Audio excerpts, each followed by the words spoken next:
तो जय हिंद बच्चों, लेकर आ चुका मैं आप लोगों के लिए last video of measurement and experimentation का, जहां पे आज हम डिस्कस करने वाले हैं सिंपल पेंडुलम से रिलेटेड सारी चीजें विथ न्यूमेरिकल्स।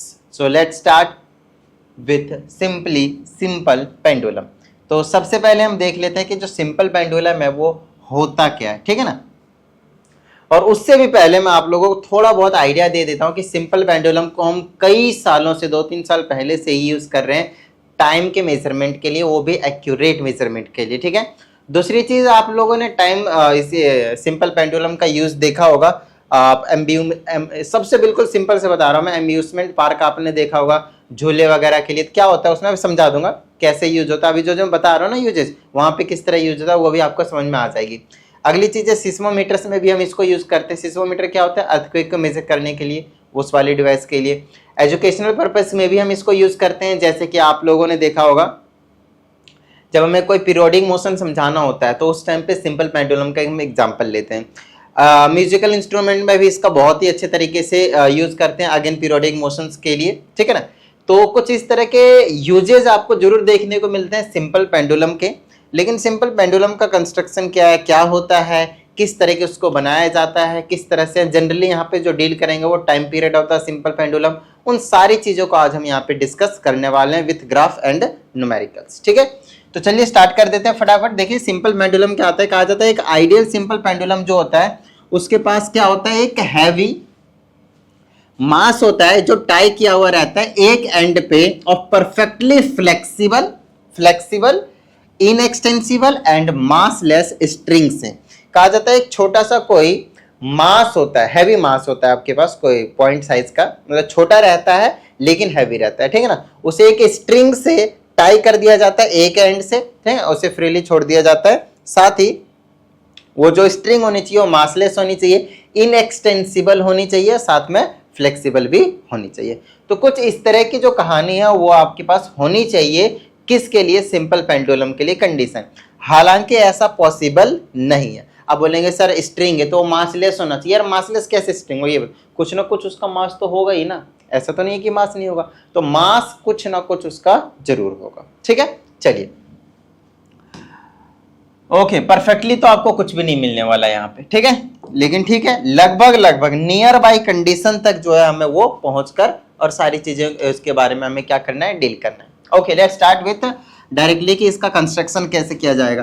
तो एक एंड होगा जहां पे आपके पास क्या रहेगा, रिजिड रहेगा, बंधा हुआ रहेगा, टाई अप रहेगा एक एंड से। ये वाला मान लेते हैं किसकी क्या है, क्या है ये लेंथ है, किसके? तो ये लेंथ ऑफ स्ट्रिंग हो गई, ठीक है ना। जो रस्सी है जो जिस हम स्ट्रिंग की बात कर रहे थे वो इसकी लेंथ हो गई। और इसके एक एंड से यहाँ पे एक हैवी मास जो है वो टाई किया जाएगा, बांध दिया गया है यहाँ से। इस हैवी मास को जनरली हम BOB बॉब के नाम से जानेंगे, ठीक है, BOB बॉब, ठीक है। ओके, तो इस बॉब को यहाँ पे लटका दिया जाता है। अब यहाँ पे मेन चीजें अब जो है आपके पास स्टार्ट होने शुरू हो जाएंगे, ठीक है।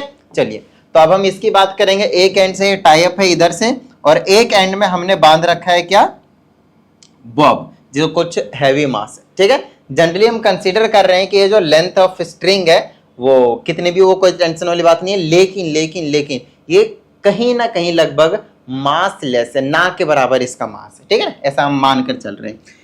तो इसमें पीरियोडिक मोशन में क्या होता है, कैसे कैसे चीजें होती हैं, ये आपके पास सिंपल कंस्ट्रक्शन हो गया बस, और कुछ नहीं, सिर्फ इतना ही कंस्ट्रक्शन है किसका, सिंपल पेंडुलम का, ठीक है। अब इसमें हमारे पास कुछ इंपॉर्टेंट टर्म्स होंगे जिन्हें हमें समझना बहुत बहुत बहुत ज्यादा जरूरी होगा। तो चलिए सबसे पहले हम उनको समझ लेते हैं।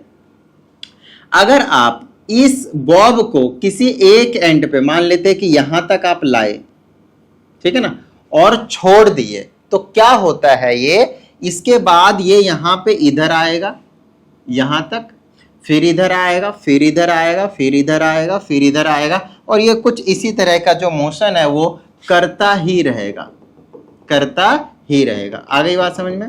इस तरह का मोशन जो आपके पास ये करता ही रहेगा। उसके बाद है आपके पास यहाँ पे कुछ इंपॉर्टेंट टर्म्स, ध्यान समझिएगा। अब क्या सर ये अपने आप रुकेगा या नहीं रुकेगा? देखिए दो कंडीशन है। अगर आप वैक्यूम में कर रहे हैं, ध्यान से समझिएगा, वैक्यूम में कर रहे हैं तो भैया ये घूमता रहेगा, कोई दिक्कत नहीं है, क्योंकि एयर रेजिस्टेंस है नहीं कि जो रोकेगा। ठीक है ना। लेकिन अगर किसी मीडियम में कर रहे हैं तो कुछ टाइम के बाद ये अपने आप रुक जाएगा, वो आपके ऊपर डिपेंड करेगा कि आप कहाँ की बात करते हैं। ठीक है, ये दोनों चीजें आपको क्लियर होनी चाहिए बहुत ही अच्छे तरीके से। चलिए आगे की बात करते हैं कुछ इंपॉर्टेंट टर्म्स की। तो जब हम टर्म्स की बात करते हैं तो सबसे पहला चीज आता है, उसे हम बोलते हैं पीरियोडिक मोशन। क्या होता है पीरियोडिक मोशन? चलिए एक सिंपल सा एग्जांपल देता हूं मैं, ठीक है ना। मान लेते हैं कि मैं इस तरह से इस हाथ को घुमा रहा हूं, इस तरह से, ठीक है ना, इस तरह से मैं क्या कर रहा हूं, हाथ को घुमा रहा हूं। तो मान लेता हूं कि मैं 1 सेकंड में 2 बार घुमा पा रहा हूं, 1 सेकंड में क्या कर रहा हूं, मैं 2 बार घुमा पा रहा हूं, ठीक है ना, ऐसा हम मान लेते हैं, ठीक है। तो इसको हम कहते हैं पीरियोडिक मोशन। लेकिन कब कब कब? जब आप ध्यान से समझिएगा, जब आप हर 1 सेकंड में 2 ही घुमा रहे हैं, ना 2 से कम ना ही 2 से ज्यादा। जब 2 रेवोल्यूशन कंप्लीट हो रहा है, 1 2 और 1 सेकंड कंप्लीट हुआ, 1 2 और 1 सेकंड कंप्लीट हुआ, 1 2 1 सेकंड कंप्लीट हुआ, हर एक बार में ना थोड़ा सा कम ना थोड़ा सा ज्यादा, तब आप इसे एक पीरियोडिक मोशन कहेंगे। एक सिंपल एग्जांपल समझाया। अब इसी चीज को, पीरियोडिक मोशन को हम कहीं यहां पे देखने वाले हैं, यहां पे समझाने वाले हैं। देखिए यहाँ पे कुछ पोजीशंस के नाम है, अच्छे से समझ लीजिएगा।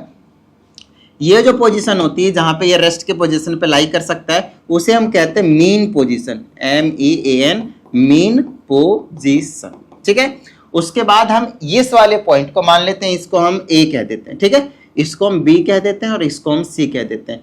तो पॉइंट A जो है उसे हम मीन पोजीशन के नाम से जानेंगे, और ये जो पॉइंट B और पॉइंट C है इसे हम एक्सट्रीम पोजीशंस के नाम से जानेंगे, ठीक है। एक्सट्रीम पोजीशन, एक्सट्रीम पोजीशन का मतलब समझ रहे हैं, बिल्कुल एंड वाली पोजीशन। ये वाली भी एक्सट्रीम पोजीशन का काम करेगा, और साथ में आपके पास ये वाली भी पोजीशन आपके पास क्या करने वाली है, एक्सट्रीम का काम करने वाली है। आई ना बात समझ में? तो एक हो गया मीन पोजीशन और 2 हो गया आपके पास यहाँ पे एक्सट्रीम पोजीशन। तो अब पीरियोडिक मोशन को समझते हैं। पीरियोडिक मोशन का मतलब है, सबसे पहले एक रिवोल्यूशन को समझने की कोशिश कीजिएगा। 1 रेवोल्यूशन कब कंप्लीट होगा? यहाँ पे इस वाले में 1 रिवोल्यूशन कब कंप्लीट होगा, बहुत अच्छे तरीके से समझिएगा, ठीक है। ये रही आपके पास मीन पोजीशन। जब आप यहां से यहां पे आए, इस वाले पोजीशन पे, और यहां से यहां पे आए, तो इसको हम कहते हैं half rotation. Half revolution complete हुआ आपके पास, हाफ रिवोल्यूशन कंप्लीट हुआ, ठीक है। और जब आप यहां से यहां गए और यहां से यहां गए तो हाफ हुआ, और जब इधर से फिर यहां पे गए और यहां से इधर भी आ गए तो आपके पास हाफ और हो गया। तो हाफ और हाफ कितना हो गया, कंप्लीट फुल हो गया, 1 रेवोल्यूशन हो गया। अब आपको समझ में आया कैसे? समझिएगा फिर से, ठीक है ना। आपके पास यहां से मीन पोजीशन से आपने स्टार्ट किया, लेफ्ट एक्सट्रीम पे गए वापिस आए, फिर राइट एक्सट्रीम पे गए फिर वापिस आए। मीन पोजीशन से आपने शुरुआत की थी और मीन पोजीशन पे ही आप वापिस आ गए। आई ना बात समझा? मीन पोजीशन पे ही आप वापिस आ गए, तो इस चीज को हम क्या कहते हैं आपके पास, कंप्लीट 1 रेवोल्यूशन। आई होप आपको 1 रेवोल्यूशन का मतलब समझ में आया होगा। थोड़ी सी लाइटनिंग की दिक्कत है मेरे हिसाब से, है ना। ओके, कोई दिक्कत नहीं। चलिए आगे की बात करते हैं। तो ये चीज आपको समझ में आ गई हो कि 1 रेवोल्यूशन का क्या मतलब है यहाँ पे, राइट। चलिए आगे की बात कर लेते हैं अब यहीं पे हम। अब इंपॉर्टेंट टर्म क्या है कि पीरियोडिक मोशन। पीरियोडिक मोशन वो है, it takes equal interval of time, equal interval of time to complete 1 revolution. लिख लीजिएगा पूरा, to complete 1 revolution. Equal interval of time लेगा टू कंप्लीट 1 रेवोल्यूशन, हर बार उतना ही, ठीक है ना। जैसे कि यहाँ पे आप देख सकते हैं, मेन पोजीशन से शुरू करी, वापस इधर जाकर वापस मेन पोजीशन पे आया, तो हाफ कंप्लीट 1 रेवोल्यूशन हुआ। उसके लिए हम मान लेते हैं कि भाई 2 सेकंड लगे, मान लेते हैं, ठीक है ना। तो अगला जो फिर से 1 रेवोल्यूशन कंप्लीट होगा उसको अगेन 2 सेकंड ही लगने, फिर से अगला जो कंप्लीट होगा फिर से 2 सेकंड ही लगने। तो अगर ऐसा कुछ होता है तो उसे हम कहते हैं कंप्लीट 1 रेवोल्यूशन, और उसको हम कहते हैं पीरियोडिक मोशन, ठीक है। इतनी बात, कुछ अजीब सा लग रहा था, बस थोड़ा डार्क मोड रहने देते हैं आज। चलिए कोई बात नहीं। तो ये कहानी आपको दिख ही रहा होगा, कोई दिक्कत वाली बात नहीं इसमें तो, खैर है ना। चलिए आगे की बात करते हैं। नेक्स्ट इंपॉर्टेंट टर्म है आपके पास ऑसिलेशन या फिर वाइब्रेशन। देखिए ऑसिलेशन का मतलब क्या होता है, देखिए दोनों ही टर्म थोड़े से डिफरेंस क्रिएट करते हैं, ठीक है। ऑसिलेशन का मतलब है to and fro motion, to and fro motion, ठीक है ना। इसको कहते हैं back and forth motion. Back and forth मतलब इधर पीछे आगे। देखिए एक मीन पोजीशन होती है, फिर इधर गया, फिर इधर गया, फिर इधर गया, फिर इधर गया, फिर इधर गया, फिर इधर गया। इसको बोलते हैं टू एंड फ्रो मोशन, या फिर इसी चीज को हम बोलते हैं बैक एंड फोर्थ मोशन। ठीक है ना, चलिए याद रहेगा। ओके, लेकिन सर फिर वाइब्रेशन क्या है? अगेन यहाँ पे फिर से ये टू एंड फ्रो मोशन ही होता है, but fast, but very fast, but very fast. ये एक बहुत बड़ा मेजर डिफरेंस है इन दोनों के बीच में। तो इन दोनों के बीच में ये वाली जो डिफरेंस है वो बहुत अच्छे से याद रखिएगा। ठीक है, चलिए आपको समझ में आया होगा कि ऑसिलेशन का क्या मतलब है और वाइब्रेशन का क्या मतलब है। ठीक है, पीरियोडिक मोशन ही करते हैं, लेकिन टू एंड फ्रो मोशन करते हैं, आगे पीछे का मोशन करते हैं, उसको हम ऑसिलेशन कहते हैं। लेकिन अगर वही बहुत ज्यादा फास्ट करने लग जाए तो उसी को हम कहते हैं वाइब्रेशन। वाइब्रेशन तभी प्रोड्यूस होती है जब ऑसिलेशन बहुत तेज होती है। ठीक है, चलिए नेक्स्ट है आपके पास एम्पलीट्यूड। देखिए एम्पलीट्यूड का क्या मतलब है, बड़ी छोटी सी चीज है। एम्पलीट्यूड का मतलब है जो भी डिस्टेंस कवर करेगा कौन, ये जो बॉब था वो या तो लेफ्ट साइड पूरे यहां तक, यहां से यहां तक लेफ्ट साइड, ये वाला आपके पास एम्पलीट्यूड है। या फिर आप इधर से कह दे एम्पलीट्यूड, एक ही बात है, दोनों तरफ से आपको बराबर देखने को मिलेंगे, इक्वल इक्वल। ठीक है, इससे हम कहते हैं एम्पलीट्यूड। एम्पलीट्यूड का मतलब मैक्सिमम डिस्प्लेसमेंट, वन साइड में जितना कवर करेगा बॉब, उसे हम बोलेंगे डिस्प्लेसमेंट, या फिर उसे को बोलेंगे उसका एम्पलीट्यूड। ठीक है, चलिए नेक्स्ट है मैं आपके पास टाइम पीरियड और फ्रीक्वेंसी। चलिए इन दोनों को समझ लेते हैं फटाफट। देखिए टाइम पीरियड का मतलब आपको समझ में आ गया होगा।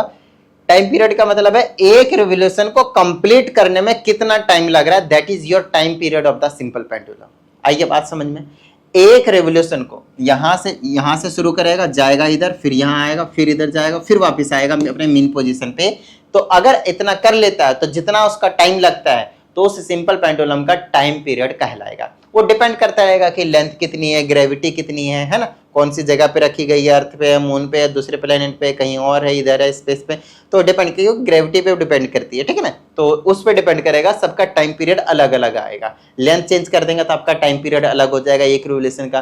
तो उसकी भी हम यहाँ पे बात करेंगे और फॉर्मूले की भी हम बात करेंगे। ठीक है, नेक्स्ट है आपके पास फ्रीक्वेंसी। फ्रीक्वेंसी का मतलब होता है कोई भी पेंडुलम एक सेकंड में, just in 1 second, how many revolution it is completing. ठीक है, जैसे एक रिवोल्यूशन कंप्लीट किया, फिर दूसरा भी रिवोल्यूशन कंप्लीट किया, फिर तीसरा भी रिवोल्यूशन कंप्लीट किया, चौथा भी, पांचवा भी, छठा भी, बहुत सारे रेवोल्यूशन कंप्लीट किया।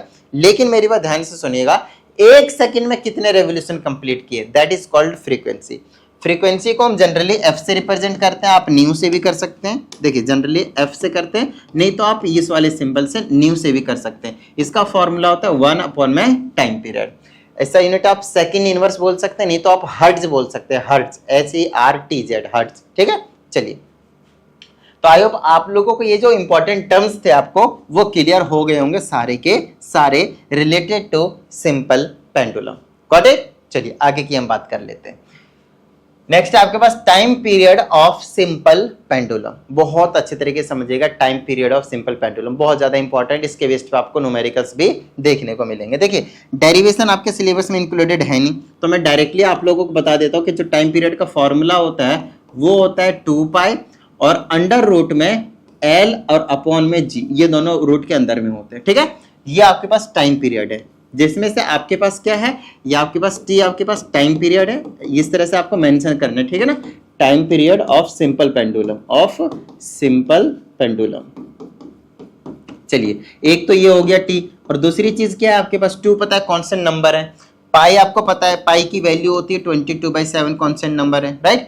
नेक्स्ट है L, L क्या आपके पास, length of the string, length of string आपको बता ही दिया, कौन सी स्ट्रिंग, ये वाली, देखिए ये वाली, टिडिंग टिडिंग बेटा नीचे आ जा, यहां से लेकर यहां तक की जो लेंथ होती है उसे हम क्या कहते हैं, यहां से लेकर बिल्कुल यहां तक, ये वाली, इसे हम बोलते हैं लेंथ ऑफ स्ट्रिंग L हो गया। ठीक है, और G है आपके पास एक और, G आपको पता होनी चाहिए, G होती है acceleration due to gravity, acceleration due to gravity, acceleration due to gravity.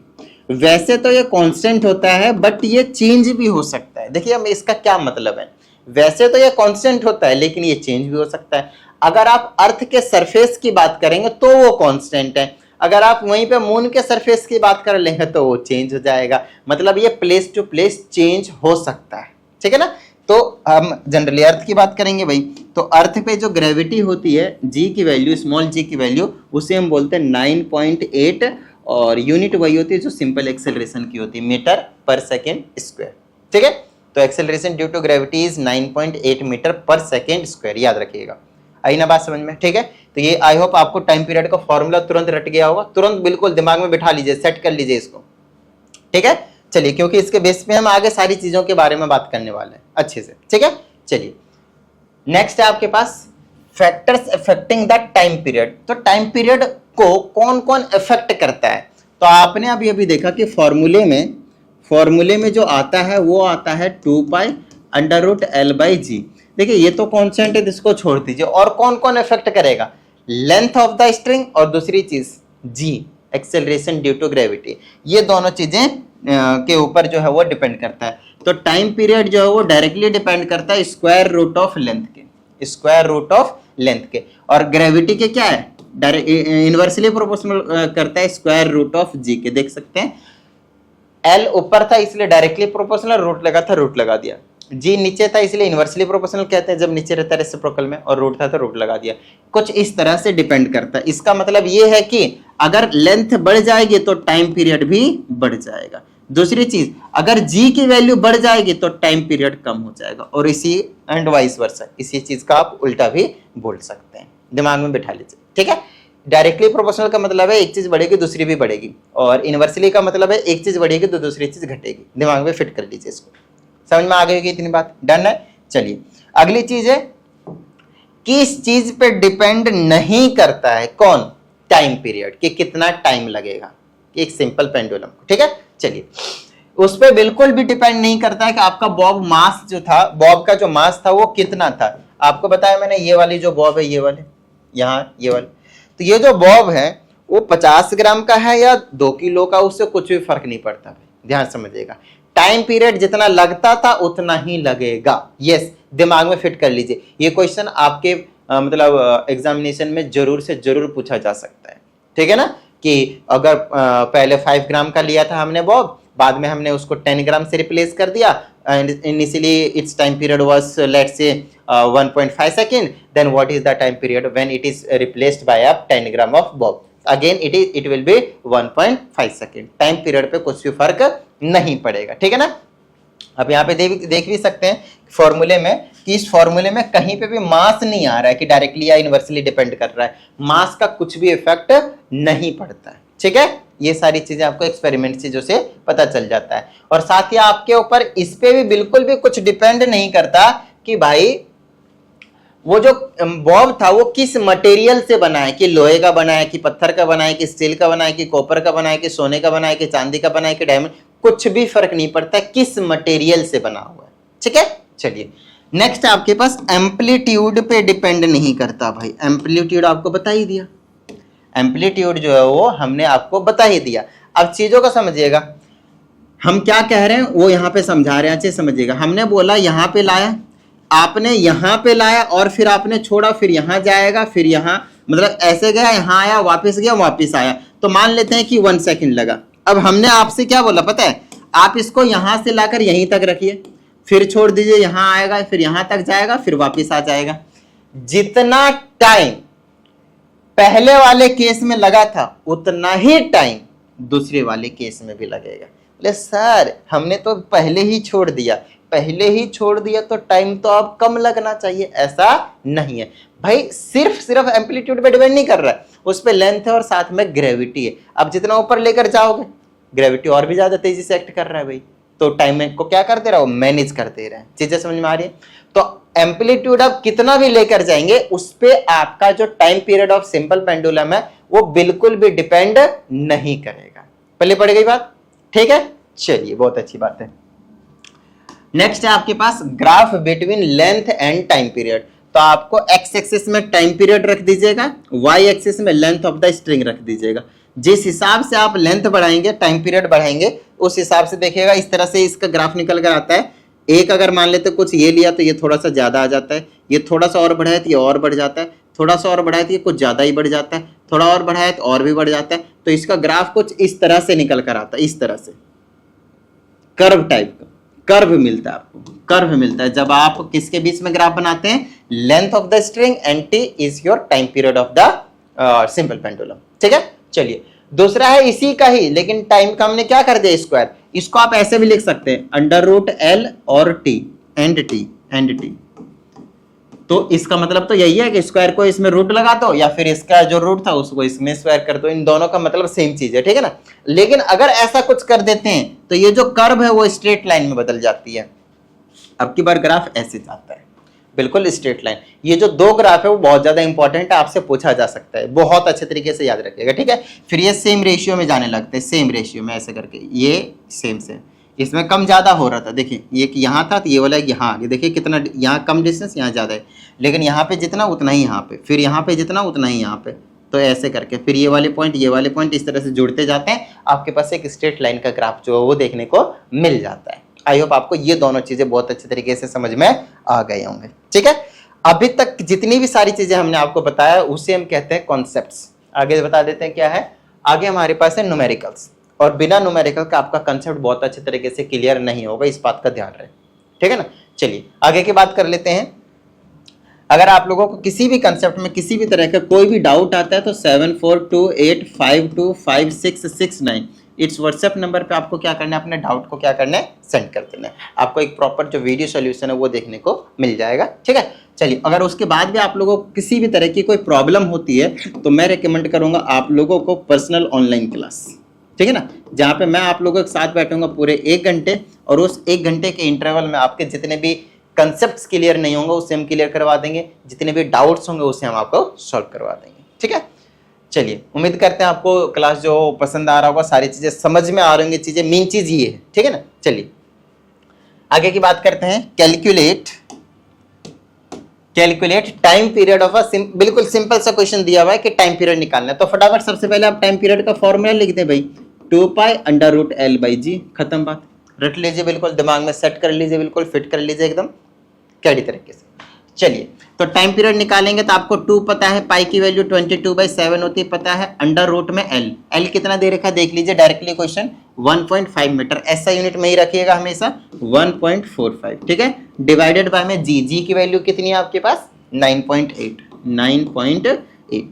आगे बात इतनी क्लियर है, डन है, चलिए बहुत अच्छी बात है। अब यहां से अगर मैं टाइम पीरियड को सॉल्व करता हूं तो कितना आ जाएगा, टाइम पीरियड को सॉल्व कर ले तो एक चीज बता देता हूं, क्योंकि यहाँ पे अंडर रूट में 9.8 तो फिक्स रहेगा, हर बार आएगा ही आएगा अंडर रूट जी। तो आपको मैं बता देता हूं, अगर अंडर रूट में 9.8 है तो उसकी वैल्यू होती है 3.1304, तो 3.13 ले लीजिएगा आफ्टर डेसिमल 2 लीजिएगा, बहुत है इतना। ठीक है, तो 3.13 हर बार ले लीजिएगा, इसको याद रख लीजिएगा क्योंकि आप इसे हर बार यूज करेंगे। तो मैं इसको ऐसे लिख देता हूँ, 2 × 22/7 मल्टीप्लाई 1 बाय में 3.13 लिख दिया, फिर मल्टीप्लाई में अंडर रूट कितना बच गया 1.45।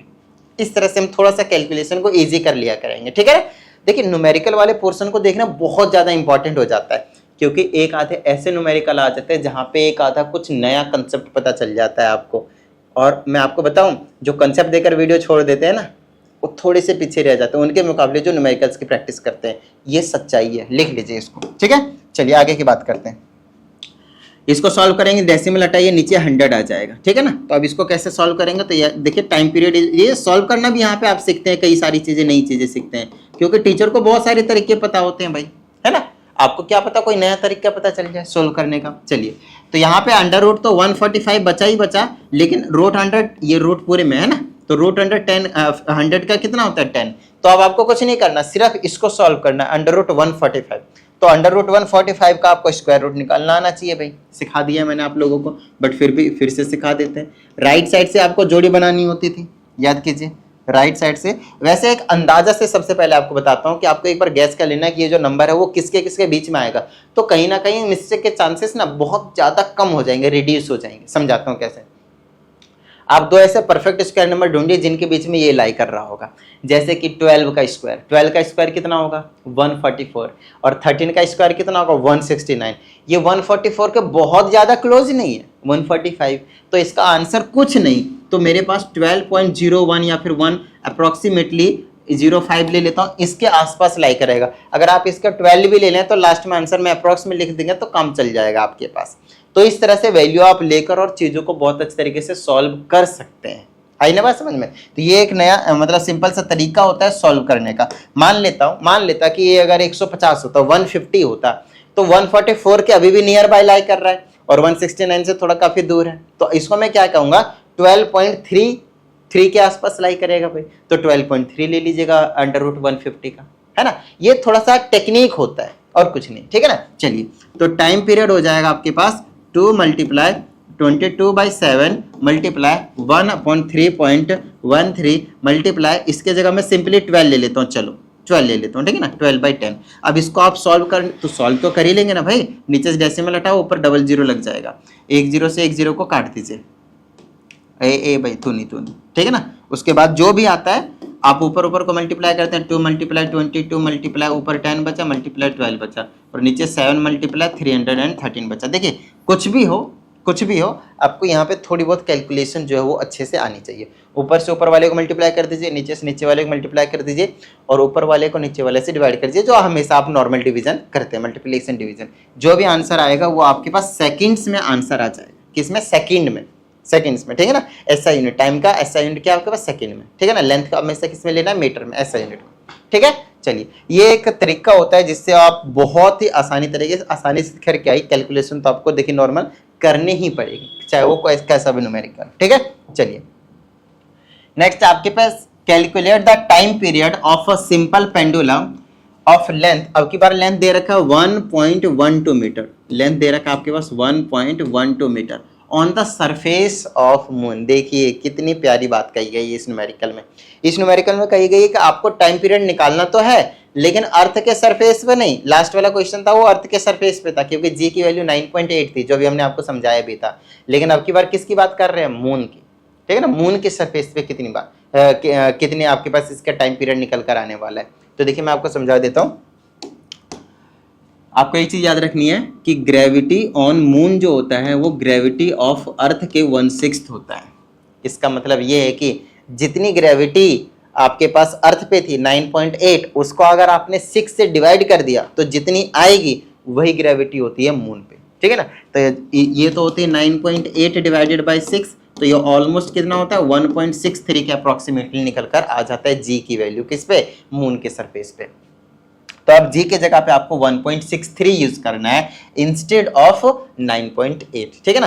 तो आप डायरेक्टली ये वाली वैल्यू पुट करते हैं, उससे कुछ भी फर्क नहीं पड़ेगा, ठीक है ना। तो चलिए, time period is equal to 2π√L/g। Formula आप बार बार लिखें ताकि आपको मतलब भूलने का कोई चांस ना दें आप दिमाग को, अपने ब्रेन को। तो 2 × पाई के जगह पे 22/7, अंडर रूट में आपके पास आ जाएगा L which is 1.12 divided by G. What is G, G को आप 9.8 लिख दें, और 9.8 डिवाइडेड बाय जो 6 होगा रेसिप्रोकल होकर आपके पास ऊपर चला जाएगा। ये छोटी मोटी जो कैलकुलेशन होती हैं उस पर आप प्रॉपर पकड़ बना लीजिए, ठीक है ना, कैलकुलेशन के। तो ये आ जाएगा आपके पास 2 × 22/7 मल्टीप्लाई 1/3.13 लिख सकता हूँ, बता दिया ना क्यों, 9.8 का, ठीक है। और अंडर रूट में आ जाएगा आपके पास, इसको मल्टीप्लाई कर देते हैं, ये आ जाएगा 672, तो 6.72 आ जाएगा आपके पास। तो 6.72 का क्या करेंगे हम, स्क्वायर रूट निकाल देंगे और कुछ नहीं, ठीक है ना। तो इसको और थोड़ा सा मैं अंदाजा लगा कर देखिए किस तरह से मैं करूंगा मैं इसको। तो ये आ जाएगा time is equal to 2 × 22/7 multiply 1.313 लिख देता हूँ, और डेसिमल हटा के ऊपर 100 लिख देता हूँ। देखिए यहाँ से डेसिमल हटाइएगा, नीचे में 100 रहेगा, इस 100 का मैं 1/10 लिख लूंगा। देखिए नीचे में 10 लगा दिया 100 का। अब अंडर रूट में कितना बचा, 672 बचा। अब देखिए ये जो 672 है वो किसके आसपास लाई कर रहा है, कौन से दो नंबर स्क्वायर हैं जो लाई कर रहा है। तो देखिए 25 का स्क्वायर 625 होता है, 26 का स्क्वायर 676 होता है। तो 676 के काफी क्लोज है, ये देखिए 676 के काफी क्लोज है, मतलब ऑलमोस्ट 26 है, 26 है। तो लेकिन 26 तो एग्जैक्ट तो नहीं ले सकता क्योंकि ज्यादा ग्रेटर, तो इसको मैं 25.8 या 9 के आसपास जो है वो आराम से ले सकता हूँ। तो देखिए कितनी आसानी से मैंने इसका स्क्वायर रूट भी निकाल दिया। तो ये कुछ चीजें होती हैं जो आफ्टर डेसिमल 1 पॉइंट आपको इजीली जो है वो पता चल जाएंगे। तो 1 0 से 1 0 आप कैंसिल कर देंगे, तो यहाँ पे आपके पास 10 ही देखने को मिलेंगे, ऊपर भी 313, और मल्टीप्लाई में इसके जगह पे आप 25.9 लिख लें, कोई दिक्कत वाली बात नहीं। फिर इनको आपको पता है ये सॉल्व कैसे करना है, डेसिमल हटाइए, नीचे 10, 10 से आप 10 को कैंसिल कर दें, ऊपर से ऊपर को मल्टीप्लाई कर दीजिए और नीचे से नीचे को मल्टीप्लाई कर दीजिए, आपका काम बन जाएगा, ठीक है ना। तो जो भी आपके पास आंसर आएगा अगेन वो टाइम क्या रहेगा आपके पास, सेकंड्स में रहेगा, ऐसा यूनिट में, सेकंड्स में। बड़े प्यार से इन छोटी छोटी चीजों पे ना प्रॉपर ध्यान दिया कीजिए, ठीक है ना। चलिए नेक्स्ट की बात कर लेते हैं हम क्वेश्चन नंबर 3 की, ठीक है। इसमें देखिए क्या कहा जाता है, इसमें कहा जाता है एट ए सर्टेन प्लेस। तो कौन से प्लेस की बात कही जा रही है हमें नहीं पता, लेकिन किसी ना किसी एक प्लेस की बात जरूर की जा रही है। इसमें कहा जाता है लेंथ ऑफ सेकंड्स पेंडुलम। क्या होता है सेकंड्स पेंडुलम, आपको बता देता हूं पहले। सेकंड्स पेंडुलम एक ऐसा पेंडुलम है जिसका टाइम पीरियड 2 सेकंड होते हैं। कितना टाइम पीरियड होता है, 2 सेकंड है, फिक्स है, ठीक है। चलिए नेक्स्ट है इज 0.992 मीटर। तो इसकी लेंथ दे रखी है आपके पास, लेंथ 0.992 मीटर। चलिए दो चीजें हमें पहले से पता है एक सिंपल पेंडुलम का। कहता है find the length of the pendulum whose time period is 1.2 second at the same place. देखिए लेंथ निकालने के लिए कहा है और उसी प्लेस पे कहा है, उसी प्लेस पे, तो जी की वैल्यू तो सेम होगी। तो समझाता हूं, पहले का अगर टाइम पीरियड निकालता हूं तो मान लेते हैं T1 निकलेगा, 2 पाई तो कांस्टेंट है, अंडर रूट में L तो L1 कर देता हूं, G तो कांस्टेंट रहेगा तो रहने देते हैं। बाद वाले का टाइम पीरियड अगर मैं बोलता हूं तो T2 बन जाएगा, 2 पाई सेम रहेगा, लेंथ अलग है, यही आपको निकालना है, डिवाइडेड बाय, मैं उसी प्लेस की बात कर रहा है तो G की वैल्यू भी आपके पास सेम होगी। तो पहले वाले के केस में देखिए क्या क्या दिया है। पहले वाले केस में टाइम पीरियड दिया हुआ है 2 सेकेंड, लेंथ 1 भी दे रखी है 0.992, ठीक है। दूसरे में टाइम पीरियड आपको क्या कर रखा है, दे रखा है ये वाली चीज, और उसके बाद लेंथ 2 आपको निकालना है, जी की वैल्यू सेम होती है। तो अब इस केस में इस टाइप का जब भी क्वेश्चन आएगा आपके पास तो आप कैसे सॉल्व करेंगे, समझा देता हूं। इस केस में आप क्या करना, डिवाइड कर देना पहले इक्वेशन, और मान लो ये पहला इक्वेशन और दूसरा इक्वेशन है। सॉल्व करने का देखिए यहाँ पे तरीके। अच्छा ये ऐसा नहीं है कि भाई इसी चैप्टर के लिए कैलकुलेशन वाली चीजें होती है, आगे चल के आपने साइंस ले ली, मान लेते हैं आपके पास कंटिन्यूस किया फिजिक्स से, केमिस्ट्री से, मैथ से, बहुत अच्छी पकड़ बन जाएगी आपकी कैलकुलेशन पे। और जो क्वेश्चन आप 3 मिनट्स में कर रहे होंगे वो कहीं ना कहीं 2 मिनट्स में करना शुरू कर देंगे, 1.5 मिनट्स में करना शुरू कर देंगे, 1 मिनट में करना शुरू कर देंगे। धीरे धीरे कैलकुलेशन मजबूत करना एक बहुत बड़ी बात होती है, ठीक है ना। चलिए तो डिवाइड कर देंगे तो ऐसे नजारा दिखाएगा, टाइम 1 डिवाइडेड बाय में टाइम 2 इज इक्वल टू, इससे इसको डिवाइड किया तो इससे ये कट जाएंगे, और अंडर रूट में देखिए L1 बाय, ऐसे लिख देता हूँ तोड़कर ऐसे करके, ठीक है, डिवाइडेड बाय में under root L2 by under root G, ऐसे करके तोड़कर लिख दिया, ठीक है। चलिए अब इसको मैं ऐसे लिख सकता हूँ T1 bye T2 is equal to, जब ऐसा कुछ होता है तो आपको बता रखा है रेसिप्रोकल हो जाते हैं, इन दोनों को ऐसे ही छोड़ दीजिए, under root L1 by G root G multiply, ऊपर नीचे हो जाएंगे, अंडर रूट G बाय में अंडर रूट L2, ऐसे करके, ठीक है ना। चलिए अंडर रूट G से अंडर रूट G को काट दीजिए, बन जाएगा आपके पास T1 by T2 is equal to under root L1 by में अंडर रूट L2। तो इसको आप कैसे लिख सकते हैं, under root T1 by T2 is equal to, sorry T1 by T2 is equal to under root L1 by L2। देखिए direct ये भी रिलेशन आप हमेशा याद रख सकते हैं, कोई टेंशन वाली बात नहीं है, ठीक है ना। ये रिलेशन आप याद रख सकते हैं, नहीं तो आप बार बार ऐसे निकाल लें, कोई दिक्कत वाली बात नहीं, ठीक है। चलिए अब यहाँ पे T1 हमें पता था 2 सेकंड था, T2 हमें पता था 1.2 सेकंड था, मोस्ट प्रोबेबली यही था, देख लेता हूँ मैं एक बार। अरे बेटा अच्छा बच्चा बच्चा बच्चा शेर 1.2, ठीक है ना। और पहले की लेंथ थी 0.992, राइट, पहले की जो लेंथ थी वो थी आपके पास 0.992 मीटर, और दूसरे की लेंथ आपको क्या करनी, निकालनी है भाई, बस इधर उधर करेंगे सॉल्व कर देंगे। लेकिन रूट आपको दिक्कत करेगा सॉल्व करने के लिए, तो रूट को हटाने के लिए आप क्या करें भाई, सबसे पहले स्क्वायरिंग बोथ साइड करते हैं। क्या करें आप, स्क्वायरिंग बोथ साइड। तो जैसे स्क्वायरिंग बोथ साइड करूंगा तो 2 का स्क्वायर 4 हो जाएगा, और इसका स्क्वायर कितना हो जाएगा, 1.44 हो जाएगा, देख लीजिएगा करके, ठीक है, इज इक्वल टू, इस तरह से रूट ही हट जाएगा तो 0.992 हो जाएगा, और नीचे में L2, बस L2 बचेगा। अब आपको पता ही यहाँ से हम कैसे सॉल्व करने वाले हैं, यहाँ से क्रॉस मल्टीप्लाई करेंगे तो आ जाएगा 4L2 इज